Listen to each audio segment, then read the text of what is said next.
Hi hello' বন্ধু বান্ধৱীসকল, আমি অমৃত বৃক্ষ আন্দোলনৰ গছপুলিবিলাক কি ধৰণে ৰুব লাগে তাক শিকি লওঁ আহক। পদ্ধতিবিলাক জানি লওঁ।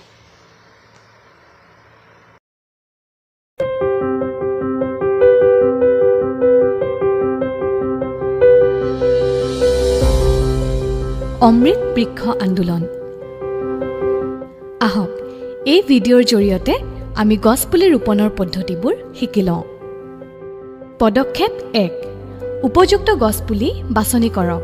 পদক্ষেপ 2, 1 ফুট দীঘল, 1 ফুট বহল আৰু 1 ফুট দ গাঁত খান্দক। গছপুলি ৰোৱাৰ 1-2 দিনৰ আগে গাঁতবোৰ খান্দি ৰাখক। পদক্ষেপ 3, সমানুপাতিক হাৰত মাটি, জৈৱিক সাৰ বা খেতিবাতিত প্ৰয়োগ কৰা সাৰ মিহলি কৰি লওক। পদক্ষেপ 4, প্ৰস্তুত কৰা এই মাটিৰ মিশ্ৰণ গাঁতটোৰ আধালৈকে পূৰণ কৰি লওক।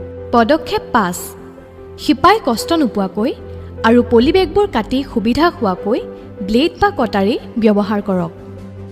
পদক্ষেপ 6, গাঁতটোৰ একেবাৰে সোঁমাজত গছপুলিটো ৰুই দিয়ক। মন কৰিব যাতে পুলিটো সঠিক গভীৰতাত আৰু সম্পূৰ্ণ পোনকৈ ৰোপণ কৰা হয়।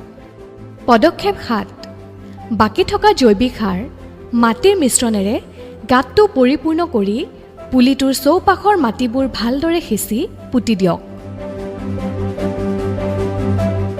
পদক্ষেপ 8, সহায়ৰ বাবে কাষত বাঁহৰ লাঠি এডাল পুতি পুলিটো পাতল ৰছী এডালেৰে বান্ধি দিয়ক।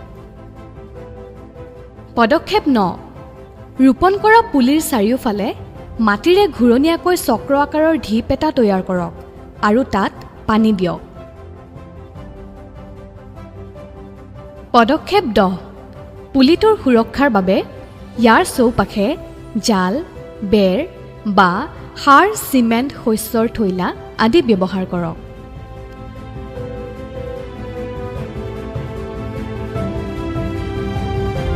ৰাইজসকল, বিনম্ৰ অনুৰোধ আপোনালোকলৈ গছপুলিবিলাক ভাল পদ্ধতিৰে শুদ্ধ পদ্ধতিৰে